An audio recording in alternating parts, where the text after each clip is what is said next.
اعوذ باللہ من الشیطان الرجیم بسم اللہ الرحمن الرحیم لإیلاف قریش ایلافہم رحلة الشتاء والصیف فلیعبدوا رب هذا البیت الذی اطعمہم من جوع وآمنہم من خوف۔ اس سورت کا نام قریش ہے کیونکہ اس میں قریش لفظ آیا ہے اور اسی کے متعلق اس کے اندر گفتگو کی گئی ہے۔ اس میں کل 5 آیتیں ہیں، نزول کے اعتبار سے 19ویں نمبر پر ہے۔ اس صورت میں بتایا گیا ہے کہ اللہ رب العالمین نے قبیلہ قریش پر کیا کیا احسانات کیے تھے اور ان احسانات کی وجہ سے قریش کے لوگوں کو کیا کرنا چاہیے تھا، ان کے اوپر کیا فرض بنتا تھا۔ چنانچہ اللہ رب العالمین نے ارشاد فرمایا لإیلاف قریش، قریش کو مانوس کرنے کے لیے، ان کو عادی بنانے کے لیے۔ ایلاف کا معنی ہوتے ہیں کسی کو مانوس کرنا اور عادی بنانا کسی چیز کا۔ جب کسی کو کسی کا عادی یا مانوس بنایا جاتا ہے تو اس کا فائدہ یہ ہوتا ہے کہ اس چیز میں جو بھی تکلیف، ڈر، وحشت ہوتی ہے وہ ختم ہو جاتی ہے۔ تو اللہ تعالیٰ نے فرمایا لإیلاف قریش، قبیلہ قریش کو مانوس بنانے کے لیے، ایلافہم رحلۃ الشتاء والصیف، ان کو عادی بنایا گیا ٹھنڈی کے سفر اور گرمی کے سفر کے لیے۔ فَلْيَعْبُدُوا رَبَّ هَذَا الْبَيْتِ، تو انہیں عبادت کرنی چاہیے اس گھر کے رب کی، الَّذِي أَطْعَمَهُم مِّن جُوع، اس رب کی جس نے ان لوگوں کو بھوک میں کھلایا، وَآمَنَهُم مِّن خوف، اور ڈر اور وحشت اور خوف کے ماحول میں ان کو امن عطا فرمایا۔ اللہ کے نبی صلی اللہ علیہ وسلم قبیلہ قریش سے تھے۔ یہ مکہ کا ایک معزز قبیلہ ہے۔ اس صورت میں اللہ رب العالمین نے خاص طور سے قبیلہ قریش پر جو احسانات کیے تھے اس کا تذکرہ کیا ہے۔ ظاہراً تو اس میں دکھ رہا کہ 2 احسان کا اللہ نے تذکرہ کیا ہے، الذی اطعمہم من جوع، جس نے بھوک میں ان کو کھلایا، وآمنہم من خوف، اور خوف کے عالم میں ان کو امن عطا فرمایا۔ لیکن اگر آیتوں پہ غور کیا جائے تو اس میں اللہ تعالیٰ نے 5 احسانات کا تذکرہ فرمایا۔ لإیلاف قریش، قریش کو مانوس بنانے کے لیے، مانوس کرنے کے لیے، عادی بنانے کے لیے اللہ تعالیٰ نے کسی خاص قبیلے کا نام کیوں لیا؟ اللہ تعالیٰ اہل مکہ، اہل بلد بھی کہہ سکتا تھا، لیکن ایک خاص قبیلے کا اللہ نے نام لیا ہے اور اسی نام پر اس سورت کا نام بھی ہے قریش۔ تو اس کا پس منظر یہ ہے کہ اللہ رب العالمین نے آدم علیہ السلام کی اولاد میں سے ابراہیم علیہ السلام کو چنا، اور پھر ابراہیم علیہ السلام کی 2 اولادیں ہوئیں، ان میں حضرت اسماعیل علیہ السلام کی نسل سے ہمارے نبی صلی اللہ علیہ وسلم ہیں۔ قبیلہ قریش انہی کی نسل سے، بنو ہاشم اسی کی شاخ ہے، اور آپ صلی اللہ علیہ وسلم کے والد عبداللہ یہ بھی بنو ہاشم کے ایک فرزند ہیں، اللہ کے نبی صلی اللہ علیہ وسلم انہی کے بیٹے ہیں۔ گویا کہ اللہ کے نبی کے خاندان کی بات ہو رہی ہے، اور اللہ کے نبی صلی اللہ علیہ وسلم کو اللہ تعالیٰ نے پہلے ذمہ داری دی تھی کہ اپنے خاندان والوں کو ڈرائیے، وَأَنذِرْ عَشِيرَتَكَ الْأَقْرَبِينَ، اپنے خاندان، اپنے قریبی رشتہ داروں کو ڈرائیے، اور آپ نے کیا بھی، اپنے خاندان و قبیلے والوں کو نام لے لے کر پہاڑ پہ کھڑے ہو کر دعوت دی، بلایا، لوگوں نے انکار کر دیا، اکثریت نے انکار کر دیا، اور آپ صلی اللہ علیہ وسلم کی بات کو نہیں مانا۔ تو اسی قریش قبیلے کو اللہ تعالیٰ یاد دلا رہا ہے کہ تمہارے اوپر میرا کیا کیا احسان ہے۔ احسان نمبر 1، یہ تمام عرب میں سے میں نے تم کو چنا اپنے آخری پیغمبر کے لیے، اس قبیلے کو چنا آخری پیغمبر کو بھیجنے کے لیے پورے عرب میں سے، جس کی وجہ سے تم کو تمام عرب میں قیامت تک کے لیے ہم نے معزز بنا دیا، عزت والا بنا دیا۔ ایلافہم رحلۃ الشتاء والصیف، احسان نمبر 2، اللہ تعالیٰ نے ان کو تجارت کرنے کا موقع دیا، اس میں مہارت عطا فرمائی، اور اس کی راہ میں جو رکاوٹیں ہوتی ہیں اس کو ختم فرما دیا۔ یہ بھی اللہ کا بہت عظیم احسان ہے کہ کسی کو اللہ تعالیٰ تجارت کا فن دے اور اس کے لیے اس کو وسائل میسر عطا فرمائے اور مشکلیں اس کی راہ سے ہٹا دے۔ یہ بہت بڑا اللہ کا احسان ہے۔ فرمایا اللہ تعالیٰ نے کہ تمہارے دور میں، جاہلیت کے دور میں، بڑا قافلہ چوٹے کو لوٹ لے رہا ہے، کوئی بھی سفر کر رہا ہے تو سکون سے نہیں کر پا رہا ہے، لوٹ لیا جا رہا ہے، سامان لوٹ لیے جا رہے ہیں۔ تجارت کرنے والے پریشان ہیں، کیسے اپنا سامان ایک شہر سے دوسرے شہر ٹرانسپورٹ کرے، قافلے کے ساتھ لے کے جائیں، بھیجیں، لٹ جاتا ہے اکثر و بیشتر۔ اللہ کا احسان ہے کہ تم کو اللہ تعالیٰ نے ان سب چیزوں سے پاک کر دیا۔ رحلۃ الشتاء والصیف، یہ لوگ سال بھر میں 2 بزنس ٹرپ کرتے تھے، 2 تجارتی قافلہ ادھر ادھر لے جاتے تھے۔ شتاء کے معنی ہوتے ہیں ٹھنڈی کا موسم، اور صیف کا معنی ہوتے ہیں گرمی کا موسم۔ ایک ان کا بزنس ٹرپ ٹھنڈی میں ہوتا تھا اور ایک گرمی میں ہوتا تھا۔ ٹھنڈی والا بزنس ٹرپ ان کا یمن کی طرف ہوتا تھا اور گرمی والا شام کی طرف ہوتا تھا۔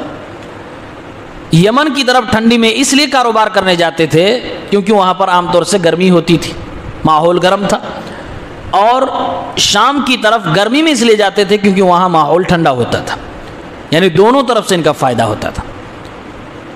تو یہ اللہ رب العالمین احسان کے طور پہ ذکر فرما رہا ہے کہ تم سفر پہ نکلتے ہو، وہ بھی سفر تجارت کا ہے، ماحول ایسا ہے کہ قافلے لوٹ لیے جا رہے ہیں، اور گرمی اور ٹھنڈی کے اعتبار سے موسم بھی تمہارے ماحول کے تمہارے مطابق رہے، اس حساب سے تم سفر کرتے ہو، اور ایسے میں تمہارا قافلہ نہیں لوٹا جاتا ہے۔ لوگ تم کو عزت کی نظر سے دیکھتے ہیں۔ کیوں عزت کی نظر سے دیکھتے ہیں؟ فَلْيَعْبُدُوا رَبَّ هَذَا الْبَيْتِ۔ احسان نمبر 3، یہ جو تمہارے آس پاس میں گھر ہے خانہ کعبہ، اللہ تعالیٰ نے فرمایا یہ گھر، اس کا ایک رب ہے جس کو اللہ کہا جاتا ہے، اس گھر کے رب کی عبادت کرو۔ اللہ تعالیٰ یہاں پر خانہ کعبہ کا تذکرہ فرما رہا ہے ان کو یاد دلانے کے لیے۔ بھول گئے وہ زمانہ جب ابرہا نے لشکر لے کر خانہ کعبہ پہ حملہ کیا، جو تمہاری آن بان شان کا معاملہ تھا، تم مشرک تھے، ابرہا نصارہ میں سے تھا، عیسائی تھا، وہ ایک مذہب والا تھا، اور تم شرک پہ تھے، پھر بھی تمہاری مدد کی گئی اس خانہ کعبہ کی وجہ سے۔ اور اللہ تعالیٰ نے خانہ کعبہ کی مدد کر کے، تمہاری مدد کر کے ابرہا کے لشکر کو برباد کیا۔ ایک اپنی فوج چڑیوں کی بھیجی، ابابیل چڑیوں کا جھنڈ آیا اور تمہیں فتح عطا کی گئی، ابرہا اپنی ہاتھیوں سمیت مارا گیا اور بھاگے سارے کے سارے لوگ۔ اللہ یاد دلا رہا ہے وہ میری مدد بھول گئے، یہی خانہ کعبہ ہے جس کی حفاظت کے لیے میں نے خاص لشکر بھیجی اور تم کو عزت بخشا تھا۔ اسی خانہ کعبہ کے رب کی عبادت کرو۔ اسی خانہ کعبہ کی وجہ سے قریش کے لوگ عرب کی دنیا میں بڑے عزت دار مانے جاتے تھے۔ یہ جب سفر پہ نکلتے تو دوسرے قافلے لوٹ لیے جاتے تھے، ان کے قافلوں کو کوئی ہاتھ نہیں لگاتا تھا کہ مکہ والے ہیں بھائی، یہ خانہ کعبہ کے متولی حضرات کا قافلہ ہے، تو ان کے قافلوں کو کوئی لوٹتا نہیں تھا۔ اور اس کا بونس اور پلس ان کا فائدہ یہ ہوتا تھا کہ ان کے سامان اچھے سے بک جاتے تھے، کیونکہ یہ مکہ والے ہیں، خانہ کعبہ والے ہیں۔ تو اللہ تعالیٰ اسی گھر کی طرف اشارہ کر کے کہہ رہا ہے جس گھر کی وجہ سے اللہ کی طرف سے تم کو مدد ملی، جس گھر کی وجہ سے زمین پہ تمہیں سکون مل رہا ہے، جس گھر کی وجہ سے تمہارا تجارت چل رہا ہے اور تمہیں لوگ عزت کی نگاہ سے دیکھ رہے ہیں، اسی گھر کے رب کی عبادت کرو۔ فَلْيَعْبُدُوا رَبَّ هَذَا الْبَيْتِ، تمہارا تو حق بنتا ہے کہ تم اس گھر کے رب کی عبادت کرو۔ احسان نمبر 4، الَّذِي أَطْعَمَهُم مِّن جُوع، وہ رب جس نے تمہیں بھوک میں کھلایا۔ یہ ایسے موقع پہ اللہ تعالیٰ نے ان کو کھلایا تھا جس موقع پہ بھوکمری کا عالم یہ تھا کہ جو طاقتور تھا وہ کمزور سے چھین کے کھاتا تھا۔ یاکل القوی الضعیف، مانے جاہلیت میں کیا عالم رہا ہوگا جب ہر طرف افراتفری رہی ہوگی، لوٹ مار رہی ہوگی، جس کو طاقت ہے وہ غریب سے چھین کے کھا لے۔ ایسے میں اللہ فرما رہا ہے اے قبیل قریش، میں نے تمہیں بزنس کرنے کا موقع دیا، تجارت کرنے کا ہنر دیا، تجارت کے موقع دیے، تمہیں امن و سکون کے ساتھ تجارت کرنے کا موقع مل رہا ہے، تمہیں لوگ عزت دے رہے ہیں خانہ کعبہ کی وجہ سے، اور اس لیے کیونکہ خانہ کعبہ میرے پیغمبر ابراہیم علیہ السلام نے بنایا تھا، اور یہ پوری عرب کمیونٹی یہ ابراہیم علیہ السلام کی اولادوں میں سے ہے، لہٰذا اے قبیلے قریش کے لوگوں تمہارا حق بنتا ہے کہ تم اس رب کی عبادت کرو جس نے اتنے سارے احسانات تمہارے ساتھ کیے۔ احسان نمبر 5، وَآمَنَهُم مِّن خوف، خوف کے وقت میں، ڈر کے ماحول میں تمہیں سکون عطا فرمایا ہے۔ ڈر کیا تھا؟ یہی سب تھا، سامان کی حفاظت کی کوئی گارنٹی نہیں، آدمی کے جان کی حفاظت کی کوئی گارنٹی نہیں، تمہیں کوئی ہاتھ نہیں لگا رہا ہے۔ کیا تمہارے اندر کوئی اسپیشل پاور تو تھا نہیں؟ تم بھی انسی سماج کے تھے، تمہیں بھی مارا جا سکتا تھا، تمہیں بھی لوٹا جا سکتا تھا، لیکن اللہ رب العالمین کا خاص فضل و کرم تمہارے اوپر تھا، اور وہ بھی بیت اللہ کی وجہ سے، خانہ کعبہ کی وجہ سے۔ تم ابراہیم علیہ السلام کی نسل سے ہو، اس لیے عرب کے لوگ تمہاری عزت کرتے ہیں، اور اس ڈر کے ماحول میں بھی تمہیں امن و سکون میسر ہو رہا ہے۔ یہ اللہ رب العالمین کی بہت بڑی نعمت ہے۔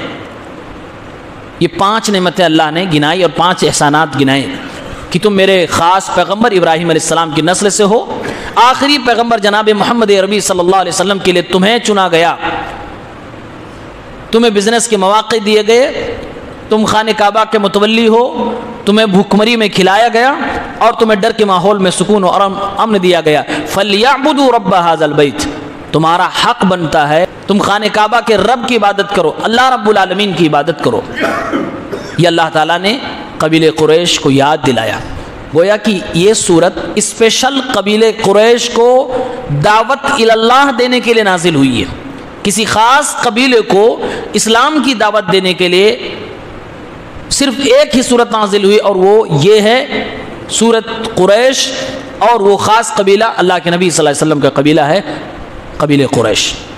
اس کے علاوہ کوئی ایسا تاریخ میں قبیلہ نہیں جس کو دعوت دینے کے لیے خصوصی طور سے قرآن کی آیتیں اور صورتیں نازل ہوئی ہوں۔ اب ایسے میں اگر قبیلہ قریش کے لوگ انکار کریں، بھاگیں، تو یہ لوگ قابل سرزنش ہیں، قابل عذاب ہے۔ اس لیے اللہ رب العالمین نے نمونے کے طور پہ ابو لہب کو، ابو جہل کو اور مکہ کے سرداروں کو دنیا ہی میں عذاب چکھا دیا، کسی کو بری طرح سے موت دی، اور اکثریت کو میدان بدر میں اللہ تعالیٰ نے ایسا ذلیل و رسوا کیا کہ 313 کے سامنے 1000 ہتھیار والے ہار گئے، اور کنویں میں ایسے مار کے پھینکے گئے کہ آج تک تاریخ یاد رکھ رہی ہے، کیونکہ ساری حجت ان پر تمام ہو گئی تھی۔ مفسرین نے اس صورت پر کیا تبصرہ کیا ہے؟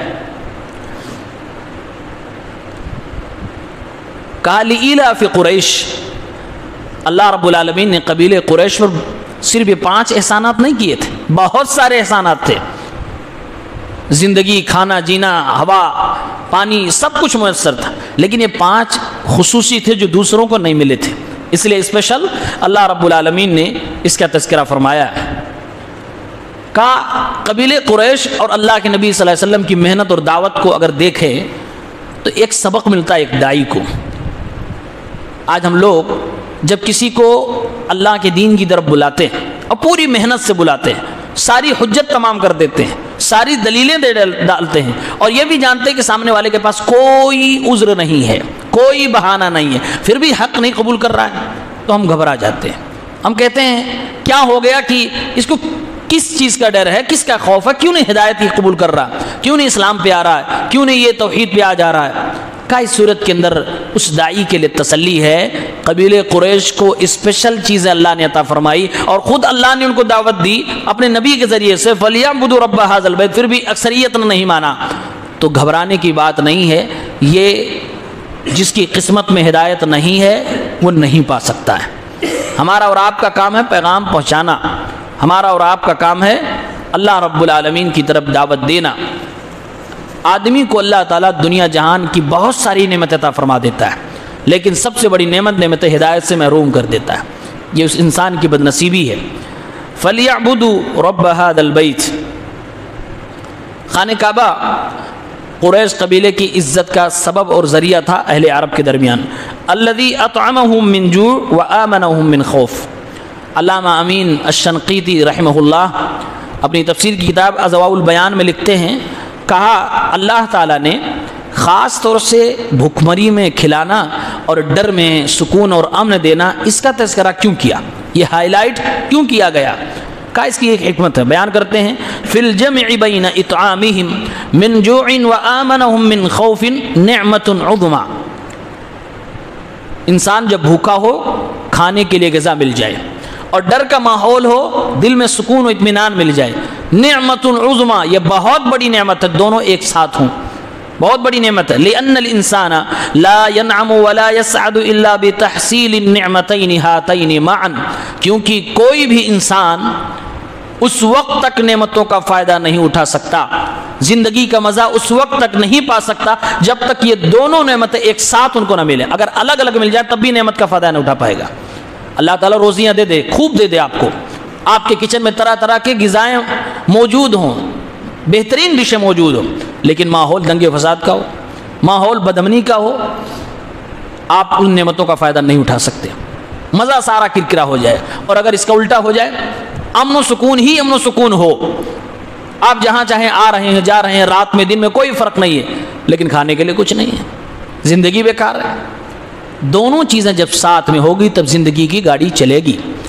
فرماتے ہیں اذ لا عیش مع الجوع، بھوک کے ساتھ کوئی زندگی نہیں ہوتی ہے۔ آدمی بھوکا ہو زندگی گزار رہا ہو، پھر وہ زندگی نہیں، وہ زندگی جیتا نہیں، زندگی کاٹتا ہے، پھر اس کی زندگی اس کے لیے عذاب بن جاتی ہے جب بھوک اس کو ستا رہی ہو اور اس کو جینا بھی ہو، کھانے کے لیے کچھ مل بھی نہ رہا ہو۔